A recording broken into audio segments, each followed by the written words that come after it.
भारत के संसदीय इतिहास में वो हुआ जो पहले कभी ना हुआ था, या फिर यूँ कहिए कि ऐसा तो बहुत पहले हो जाना चाहिए था। भारत की पहली LGBTQ सांसद बनी है मेनका गुरुस्वामी। ये कदम भारत में LGBTQ+ समुदाय के प्रतिनिधित्व के लिहाज से बेहद ही महत्वपूर्ण माना जा रहा है। सोमवार को भारत की पहली ओपनली क्वेयर सांसद बन गई है। आपको बता दें कि ओपनली क्वेयर का मतलब ऐसे लोग हैं जो कि अपनी लैंगिक पहचान या फिर जेंडर पहचान को समाज के सामने खुलकर स्वीकार करते हैं और छिपाते नहीं हैं। इसमें LGBTQ+ समुदाय के वे सभी लोग आते हैं जैसे कि गे, लेस्बियन, बाइसेक्सुअल, ट्रांसजेंडर आदि। वो सुप्रीम कोर्ट की एक जानी मानी वरिष्ठ वकील हैं, जो कि LGBTQ+ के अधिकारों को कानूनी मान्यता दिलाने और संवैधानिक कानून को आगे बढ़ाने में अपनी अहम भूमिका के लिए मशहूर है। वो पश्चिम बंगाल से TMC के टिकट पर चुनी गई है। उच्च सदन में उनका चुनाव सरकार में LGBTQ के प्रतिनिधित्व को दर्शाता है। मेनका गुरुस्वामी का प्रवेश उन्हें उन चुनिंदा कानूनी पेशेवरों की श्रेणी में ला खड़ा करता है जो कि अदालत से विधायिका की ओर से कदम बढ़ा रहे हैं। उनका चुनाव भारतीय राजनीति में ऐतिहासिक रूप से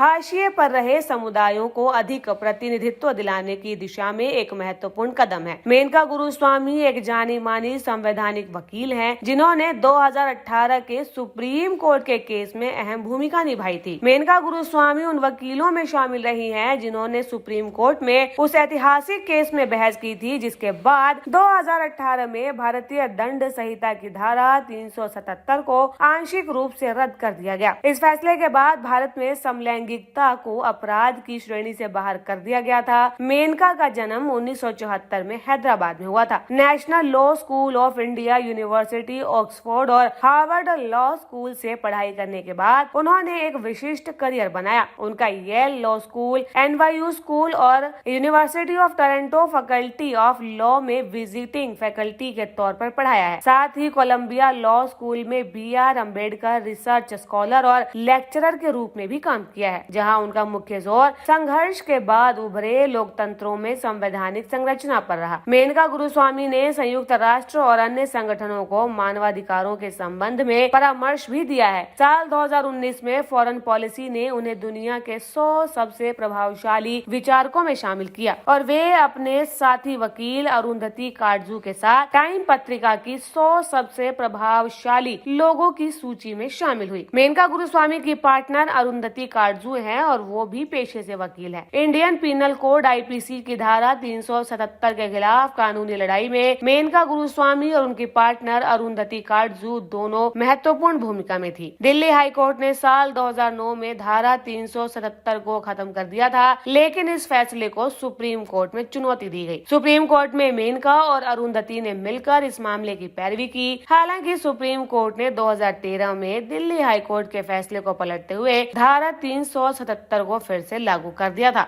न्यूज़म के लिए दिल्ली से ब्यूरो रिपोर्ट।